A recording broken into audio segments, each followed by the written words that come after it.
Hello dear students, welcome to my YouTube channel. आज आम जो +3 आमर रही 4th सेमिस्टर पिलांकर एजुकेशन ऑनर्स रे 8, 9, 10 पेपर आम 8 पेपर किसी डिस्कसन करते।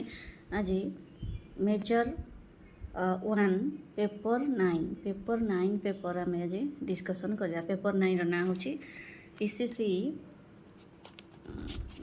पेपर 9 ना हूँ trends policies and practices in education, जहाँकि शिक्षार धारा नीति और अभ्यास।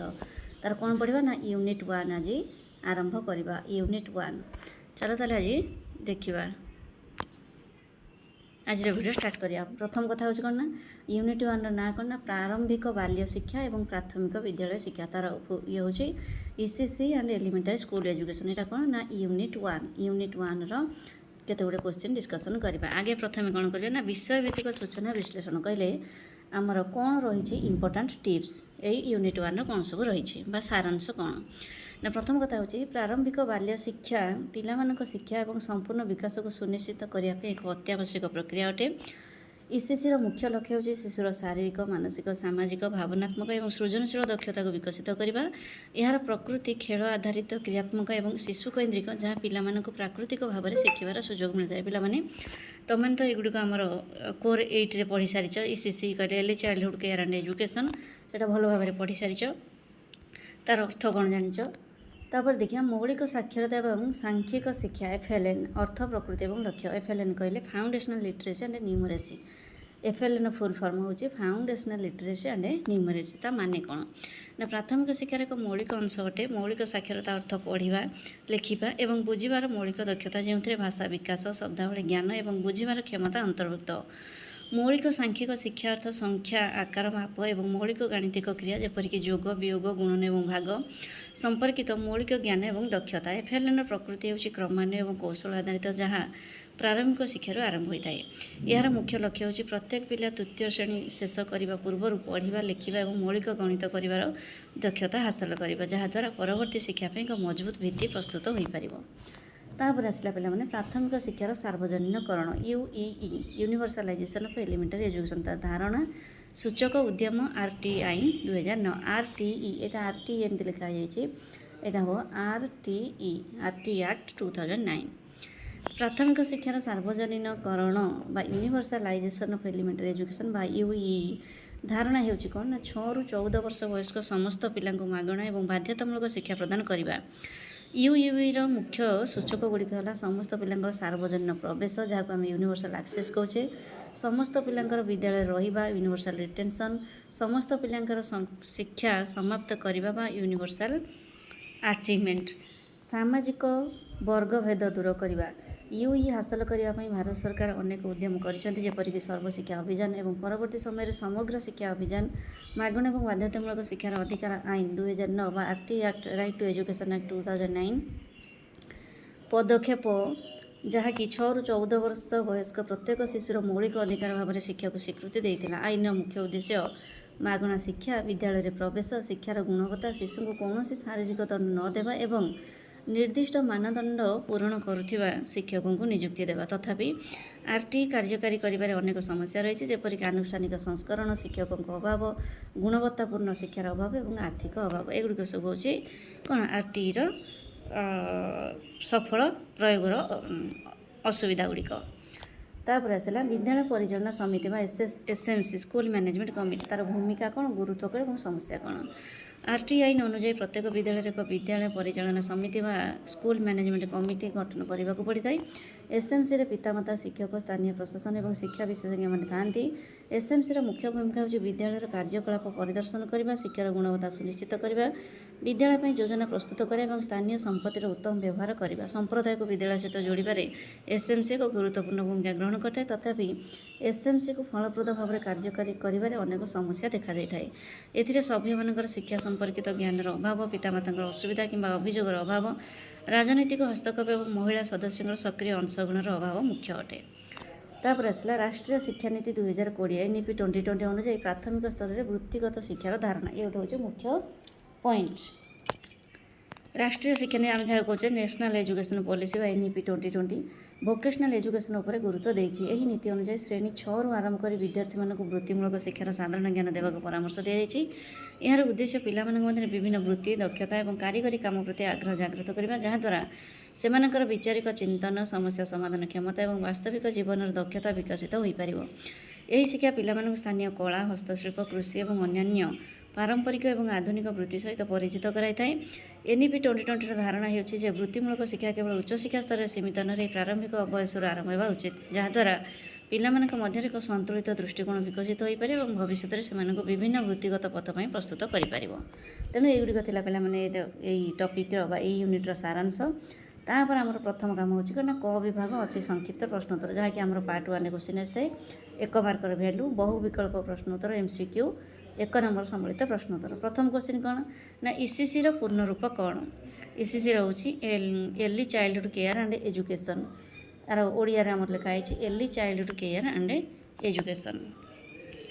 ତାପରେ ନେକ୍ସଟ କ୍ୱେଶ୍ଚିନ୍ ହେଉଛି ନା ECCର ମୁଖ୍ୟ ଉଦ୍ଦେଶ୍ୟ କ'ଣ? ମୁଖ୍ୟ ଉଦ୍ଦେଶ୍ୟ କ'ଣ ନା ତାର ଅପସନ୍ ଗୁଡ଼ିକ ହେଉଛି ଯେ ଅପସନ୍ ଗୁଡ଼ିକ ହେଉଛି କେବଳ ଶିଶୁଙ୍କୁ ପୂର୍ବ ପ୍ରାଥମିକ ଶିକ୍ଷା ଦେବା, ଖରେ ହେଉଛି କେବଳ ଶିଶୁଙ୍କ ଶାରୀରିକ ଯତ୍ନ ନେବା, ଗରେ ହେଉଛି ଶିଶୁର ସର୍ବାଙ୍ଗୀନ ବିକାଶକୁ ପ୍ରୋତ୍ସାହିତ କରିବା, ଘରେ ହେଉଛି ଶିଶୁଙ୍କୁ ପ୍ରାଥମିକ ବିଦ୍ୟାଳୟ ପାଇଁ କେବଳ ପ୍ରସ୍ତୁତ କରିବାର ସଠିକ୍ ଉତ୍ତରଟି ହେଉଛି କ'ଣ?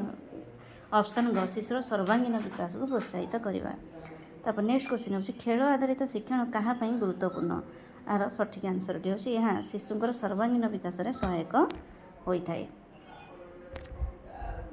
ତାପରେ ପରବର୍ତ୍ତୀ ପ୍ରଶ୍ନ ହେଉଛି ECC ଶିକ୍ଷକଙ୍କ ମୁଖ୍ୟ ଆହ୍ୱାନ କ'ଣ ଅଟେ? କ'ଣ ଅଟେ ନା ଛୁଟିର ଅଧିକ ସମୟ, ଅଧିକ ଛାତ୍ର ଶିକ୍ଷକ ଅନୁପାତ ଓ ନିମ୍ନ ବେତନ, ଅଧିକ ପାଠ୍ୟପୁସ୍ତକ, ଅଧିକ ଛୁଟି। ଏହାର ସଠିକ୍ ଉତ୍ତରଟି ହେଉଛି ଅପସନ୍ ଖ, ଅଧିକ ଛାତ୍ର ଶିକ୍ଷକ ଅନୁପାତ ଏବଂ ନିମ୍ନ ବେତନ। ନେକ୍ସଟ କ୍ୱେଶ୍ଚିନ୍ ହେଉଛି NEP 2020 ଅନୁଯାୟୀ ମୂଳ ଭିତ୍ତିକୃତ ସୋପାନ ବା ଫାଉଣ୍ଡେସନାଲ ଷ୍ଟେଜ୍ କେତେ ବର୍ଷ ବ୍ୟାପୀ?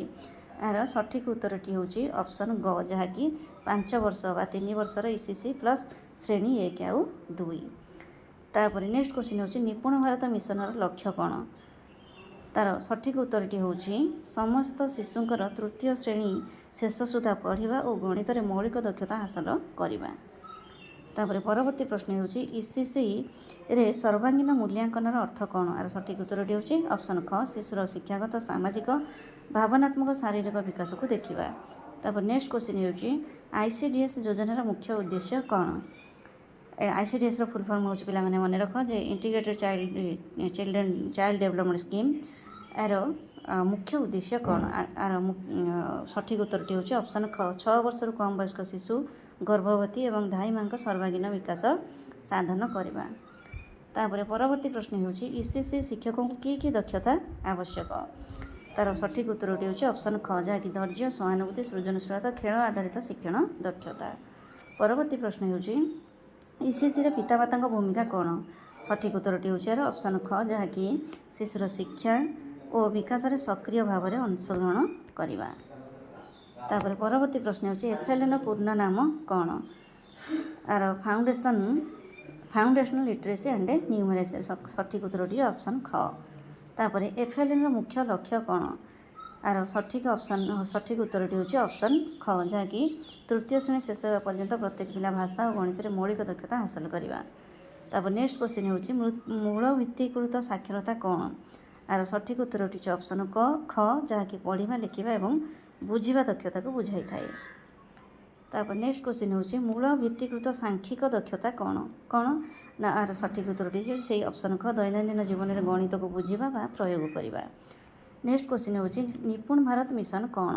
ଆର ସଠିକ୍ ଉତ୍ତରଟି ହେଉଛି ଅପସନ୍ ଖ, ଯାହାକି ସମସ୍ତ ଶିଶୁଙ୍କର ତୃତୀୟ ଶ୍ରେଣୀ ଶେଷରେ FLN ଦକ୍ଷତା ହାସଲ କରିବା ଲକ୍ଷ୍ୟରେ ଏକ ଜାତୀୟ ମିଶନ। ତାପରେ ପିଲାମାନେ ନେକ୍ସଟ କ୍ୱେଶ୍ଚିନ୍ ହେଉଛି କ'ଣ ନା ମୂଳ ଭିତ୍ତିକୃତ ପର୍ଯ୍ୟାୟ ବା ଫାଉଣ୍ଡେସନାଲ ଷ୍ଟେଜ୍ କେଉଁ ଶ୍ରେଣୀକୁ ନେଇ ଗଠିତ? ତାର ସଠିକ୍ ଉତ୍ତରଟି ହେଉଛି ଅପସନ୍ ଖ, ଯାହାକି 3 ବର୍ଷର ECC ପ୍ଲସ୍ ଶ୍ରେଣୀ ପ୍ରଥମ ଦ୍ୱିତୀୟକୁ ବୁଝାଇଥାଏ। ନେକ୍ସଟ କ୍ୱେଶ୍ଚିନ୍ ହେଉଛି FLN ଦକ୍ଷତା ବିକାଶରେ କିଏ ଗୁରୁତ୍ୱପୂର୍ଣ୍ଣ?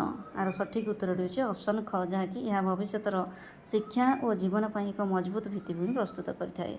ନେକ୍ସଟ କ୍ୱେଶ୍ଚିନ୍ ହେଉଛି କେଉଁ ଶିକ୍ଷଣ ପଦ୍ଧତି FLN ପାଇଁ ସବୁଠାରୁ ଉପଯୁକ୍ତ? ଏହାର ସଠିକ୍ ଉତ୍ତରଟି ହେଉଛି ଅପସନ୍ ଖ, ଯାହାକି ଖେଳ ଆଧାରିତ, ସକ୍ରିୟ ଏବଂ ଅନୁଭବମୂଳକ ଶିକ୍ଷଣକୁ ବୁଝାଇଥାଏ। ତାପରେ ନେକ୍ସଟ କ୍ୱେଶ୍ଚିନ୍ ହେଉଛି NCFS 2022 କ'ଣ? आर सठिक उत्तरटी होची जातीय पाठ्यक्रम आधार बा फाउंडेशनल स्टेज पाई। तापरे परवर्ती प्रश्न होची एफएलएन दक्षता विकास रे किए सबुठारु गुरुत्वपूर्ण भूमिका ग्रहण करती। यार सठिक उत्तरटी होची ऑप्शन ख जहाँकि शिक्षक पितामाता और समाज। तापरे नेक्स्ट क्वेश्चन होची यूईई र पूर्णरूप कौन। यूई होची यूनिवर्सलाइजेशन ऑफ एलिमेंटरी एजुकेशन जहाँकि ऑप्शन ख होची यार सठिक उत्तर। तापरे यूईई र मुख्य लक्ष्य कौन। यार सठिक उत्तरटी होची कौन ना ऑप्शन ख जहाँकि 6 ରୁ 14 वर्ष वयस्क समस्त पिलांको मागणा बाध्यतामूलक शिक्षा प्रदान करवा। नेक्स्ट क्वेश्चन होची सर्वशिक्षा अभियान केबे आरंभ होइतिला। यार सठिक उत्तर होची ऑप्शन ख जहाँकि 2000 और 2001 मसीह आरंभ होइतिला। परवर्ती प्रश्न होची आरटी आईन अनुଯାयी श्रेणी रे छात्र शिक्षक अनुपात केते। यार सठिक उत्तरटी होची ऑप्शन ख जहाँकि 30:1। तापरे परवर्ती प्रश्न होची समग्र शिक्षा अभियान मुख्य उद्देश्य कौन। तार सठिक उत्तरटी होची ऑप्शन ख जहाँकि प्री स्कूल उच्च माध्यमिक पर्यंत शिक्षार सर्वांगीन उन्नति करवा। नेक्स्ट क्वेश्चन होची आरटी आईन केबे लागू होइतिला। आरटी एक्ट 2009 रे होइतिला। सठिक उत्तरटी होची ऑप्शन क एप्रिल 1, 2009। बुझिपारे पे आरटी एक्ट केबे लागू होता आरंभ होइतिला एप्रिल 1, 2009 रे किंतु लागू होइतिला बा कार्यकारी होइतिला एप्रिल 1, 2010 रे। तापर नेक्स्ट क्वेश्चन होची यूई हासिल करिवार मुख्य अवरोध कौन। आर सठिक उत्तर होची ऑप्शन ख जहाँकि दारिद्र्य लिंग असमता और शिक्षकों अभाव। लिंग असमता कहले पुओ झील मानक पढ़ाई बापा माँ मैंने राजी होना से लिंग असमता बोली कहुच्छी। नेक्स्ट क्वेश्चन होची आरटी आईन अनुଯାयी क्यों वयस्क पिला शिक्षा मागणा बाध्यतामूलक। यहाँ तो तुमने जान निश्चय आगुरी। आर सठिक उत्तर होची ऑप्शन ख जहाँकि 6 ରୁ 14 वर्षर पिला। नेक्स्ट क्वेश्चन होची शिक्षा अधिकार आईन आरटी रो मुख्य उद्देश्य कौन। आर सठिक उत्तरटी होची ऑप्शन ख जहाँकि गुणवत्तापूर्ण शिक्षार समान अधिकार जोगाई देवा। नेक्स्ट क्वेश्चन होची समग्र शिक्षा अभियान क्यों योजना गुड़ी को एकीकृत करता है। समग्र शिक्षा अभियान क्यों योजना गुड़ी को एकीकृत करता है। यार सठिक उत्तरटी ऑप्शन ख जहाँ होची सर्वशिक्षा अभियान बा रामसा एवं शिक्षक शिक्षण। रामसा कहले राष्ट्रीय माध्यमिक शिक्षा अभियान। तापरे जमती सर्वशिक्षा अभियान प्राथमिक शिक्षापी सेमती रामसा होची राष्ट्रीय माध्यमिक शिक्षा अभियान जहाँ माध्यमिक शिक्षापी प्रযোज्य। नेक्स्ट क्वेश्चन होची जदि एक खेलना गोड़ काम करे ताहाकू कौन कहुए। यार सठिक उत्तरटी होची ऑप्शन ख एक शिक्षाधर्मी खेलना। तापर नेक्स्ट क्वेश्चन होची जने शिशु चित्रकला रे आकाश को नारंगी रंग रे रंगे यार अर्थ कौन। यार सठिक उत्तरटी होची ऑप्शन ख शिशुटीर कल्पना शक्ति अच्छी बोली भाविबा। नेक्स्ट क्वेश्चन होची एक श्रेणी कक्ष रे सब छात्र छात्री एका समय भिन्न भिन्न काम करुछंती यह कौन कहवा। यार सठिक उत्तरटी होची ऑप्शन ख जहाँकि बहुबुद्ध शिक्षण पद्धति जे विभिन्न प्रकार शिक्षण पिला माने नहीं थांती। नेक्स्ट क्वेश्चन होची जने शिशु गोटे इटा को गाड़ी भाभी खेलुची यही घटनाटी कौन सूचाए। यार सठिक उत्तरटी ऑप्शन ख जहाँकि शिशुटीर प्रतीकात्मक चिंतन शक्ति विकास हेउची। तापर नेक्स्ट क्वेश्चन होची एक प्री प्राइमरी श्रेणी रे पाठ्यपुस्तक नथिबार कारण कौन। यार सठिक उत्तरटी ऑप्शन ख जहाँकि शिशु खेल और सक्रिय शिक्षण माध्यम शिखा को देवा। नेक्स्ट क्वेश्चन होची शिक्षक छात्र मानक एक गप शुणाई तापर ता नाटक भाव में कराइले यह कौन पाई होता है। तार सठिक उत्तरटी होची ऑप्शन ख जहाँकि छात्र मानकर सृजनशीलता एवं भाषा दक्षता बढ़ी थाए। तापर नेक्स्ट क्वेश्चन होची जड़े शिशु बारंबार तार हाथ में थिबा रंग साही खाऊची यार समाधान कौन। यार सठिक उत्तरटी होची ऑप्शन ग जहाँकि शिशु अनुकूल एवं विषमुक्त रंग साही व्यवहार कराइबा। नेक्स्ट क्वेश्चन होची शिशु मैंने खेलिबा समय जब झगड़ा करते ताहा कौन सूचाए। यार सठिक ऑप्शन उत्तरटी होची ऑप्शन ख जहाँकि शिशु मैंने सामाजिक कौशल शिखि नांती।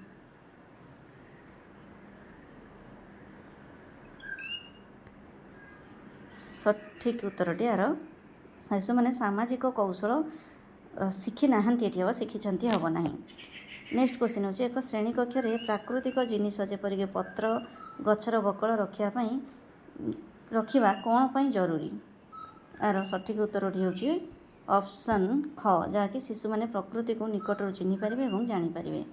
तापर नेक्स्ट क्वेश्चन होची जड़े शिशु तार खाद्य अन्य शिशु सहित बांटी न खाले ताको कौन करवा उचित। यार ऑप्शन सठिक उत्तरटी ऑप्शन ग धीरे धीरे बांटिया उत्साहित करवा किंतु जबरदस्ती न करवा।